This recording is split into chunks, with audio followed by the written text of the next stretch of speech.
We are going to be taking the tram. Buenas tardes.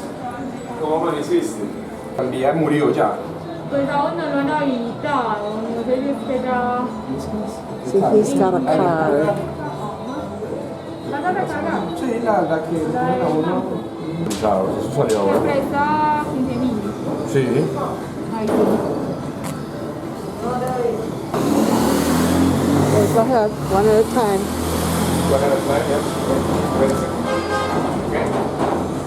Porque el de la playa está abierto, ¿cierto? Sí. Some stations have the translations, but not all. Lunch. When we come back. Standing in the right place. Ooh, sorry. Go ahead, I'm coming.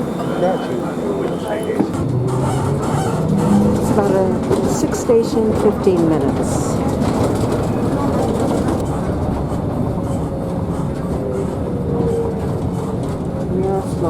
Third tram. 1800s, the second one in 1923.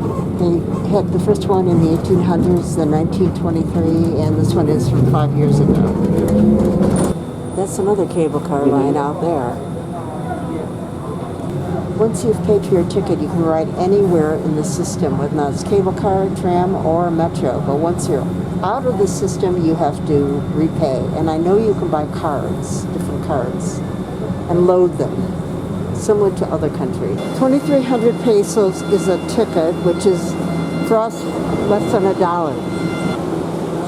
Well, that would be like 70 cents. Yep, ride all day. Here we are. We are on and loaded, ready to head on up. I bet it's been 1.5 years since I've been on a cable car. It would have been the last time we were in Austria. It's line H. The last station is called La Sierra. So the cable car, the first one that was built was in 2004, and then there was another one built in 2008. That's the one we saw from the Comuna 13. It's called the line J, that one, and another one in 2010, which is the only one that is actually touristy.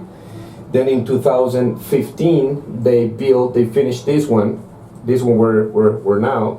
And then the one that you saw before, which is called the 13 de Noviembre, was inaugurated only a couple of years ago, in 2019. And then they're about to finish another one. That one is going to a Pikachu.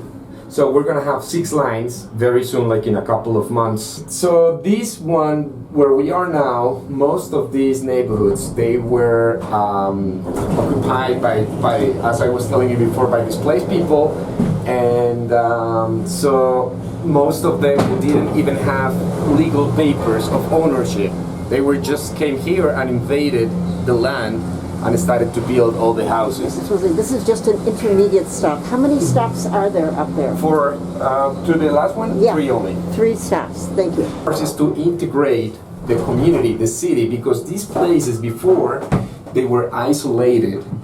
There's barely any buses. There are some roads of buses, but in general, they were not well connected to the city.